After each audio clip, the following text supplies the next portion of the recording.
Yes, good morning. I'm Senator Quirmbach. I'm the chair of the Senate Education Committee. Last week, we sent the superintendents of Iowa's 338 school districts an online survey.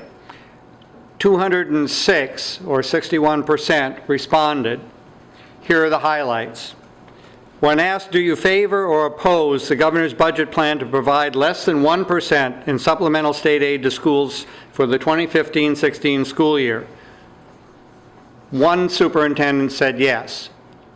205 said no.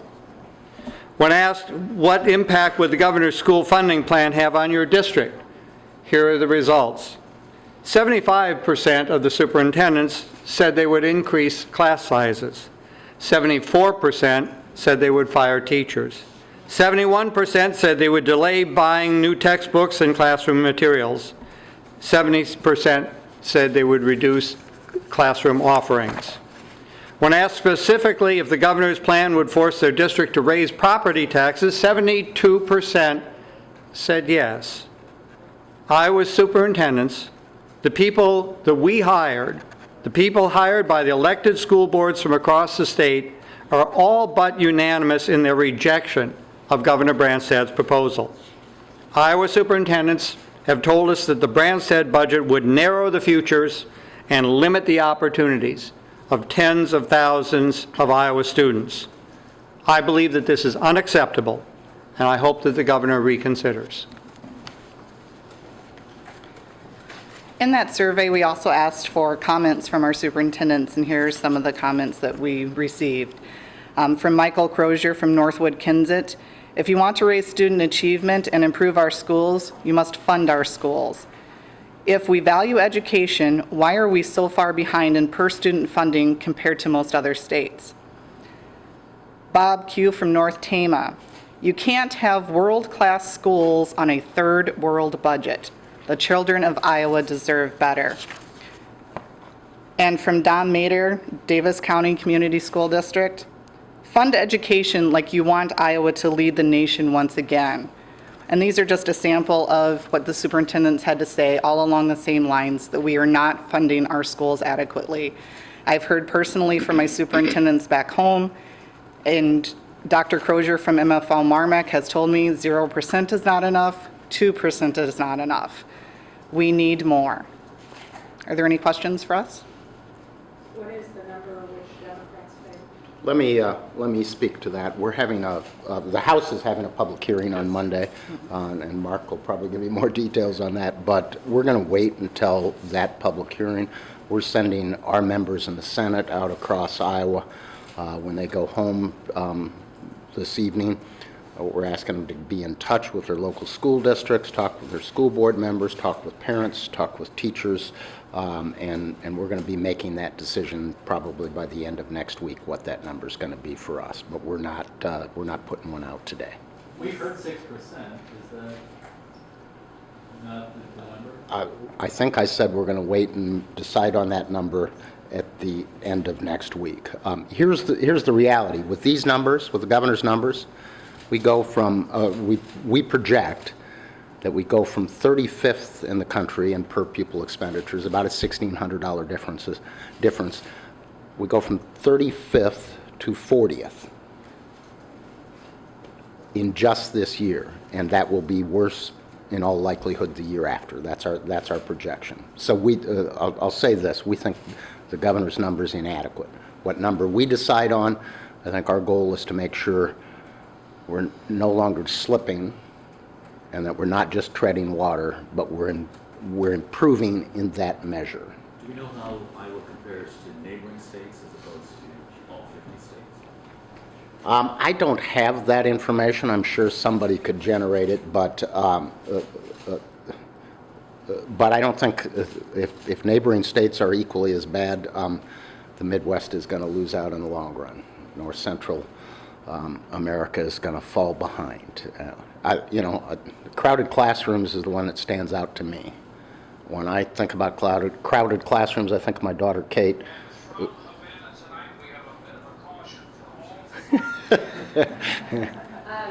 that happened. I want to finish my story. I like to tell stories. When my daughter went into the 3rd grade, we had safe ride to school the week before school started, and we rode the bus. They had a bus that came. We rode the bus down to the school.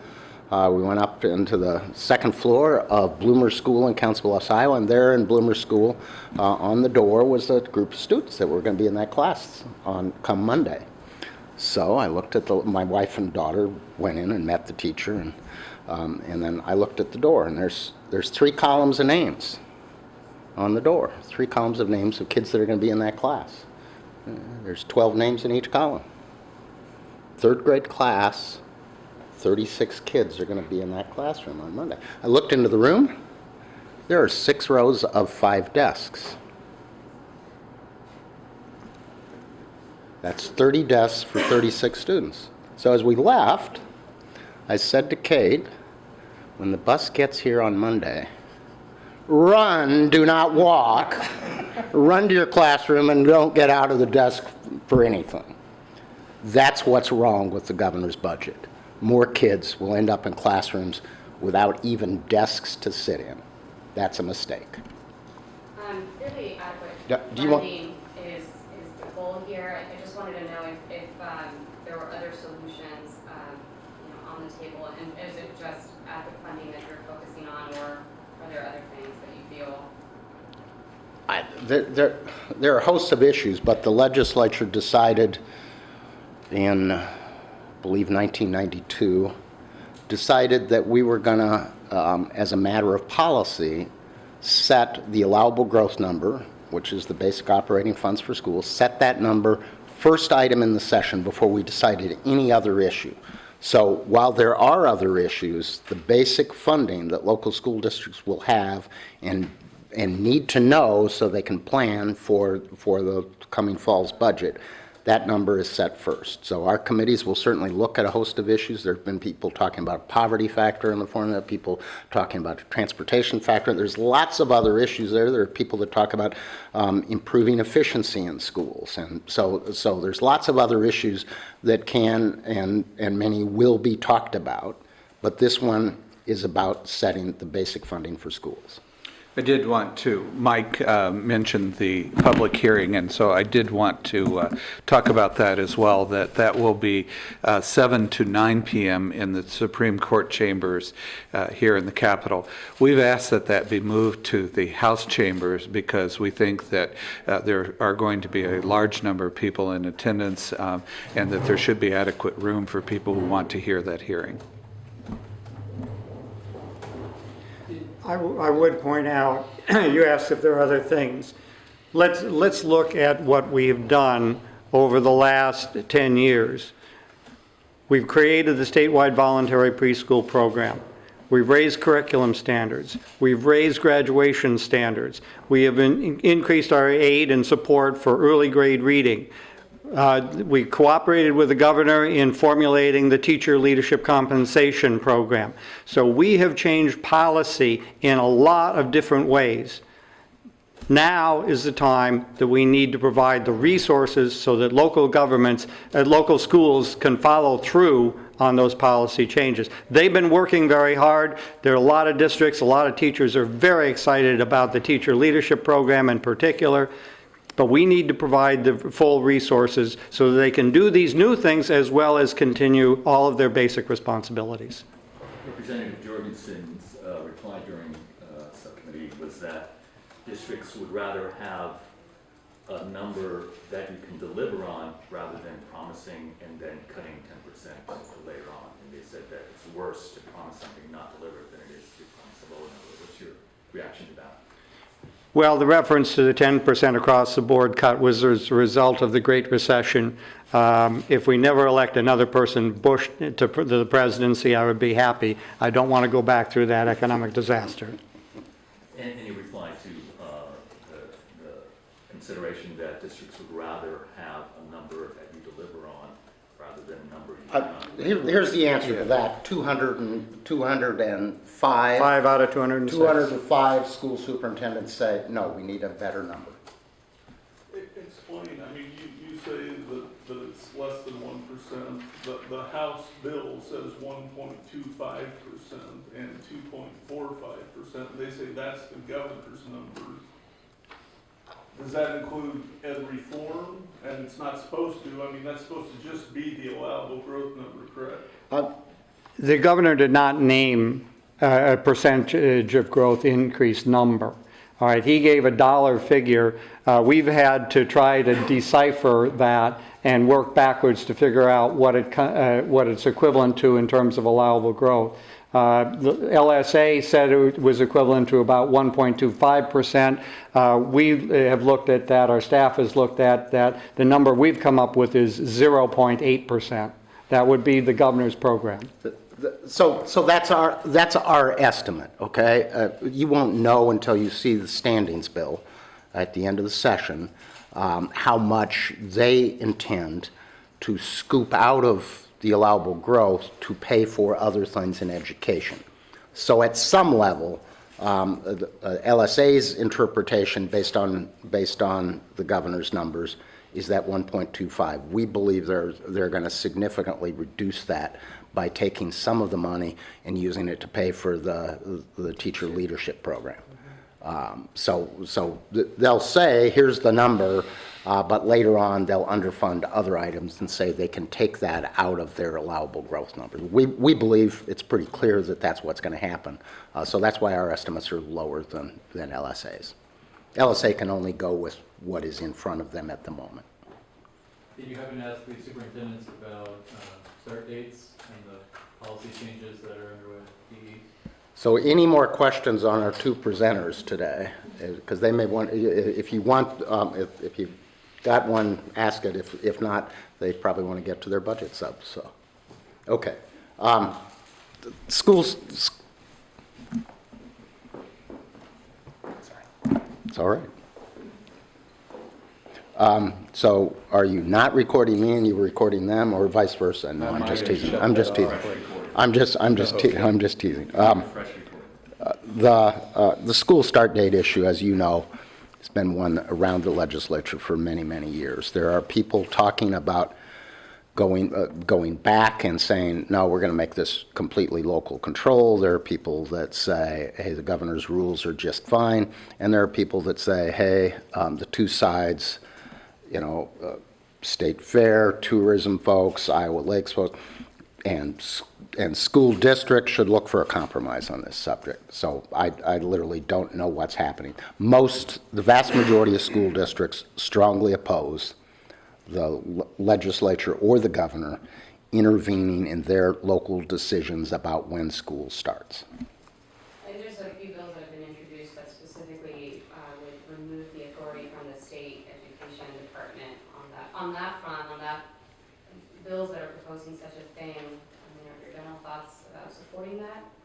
There are general thoughts about supporting that among some people. There are general thoughts about opposing that for some people, and there are general thats about, gee, maybe there could be a compromise. Well, let me say this. It seems to me, if the governor has encouraged the Department of Ed to adopt rules that take away the authority of local school districts and grant no waivers, if that's the governor's position, we can kind of pass anything we want. What do you think the governor's going to do with it? In all likelihood, he's going to veto it, right? So I've frankly said to both sides, same thing I say to the Republicans in this building, why don't people of good faith sit down, air their concerns on both sides of this, air their concerns, talk to each other, and see if they can find a compromise. I personally think that's the only alternative that will result in any kind of change. But if that happened, would the governor sign that? I think you sort of... The governor as much as said that early in the session. He said if the legislature finds, I think he used the word compromise, I'm not positive, but I think he said if the legislature finds a compromise, but he's been very clear, he thinks early school start dates interfere with both the state fair and the tourism industry in the state of Iowa.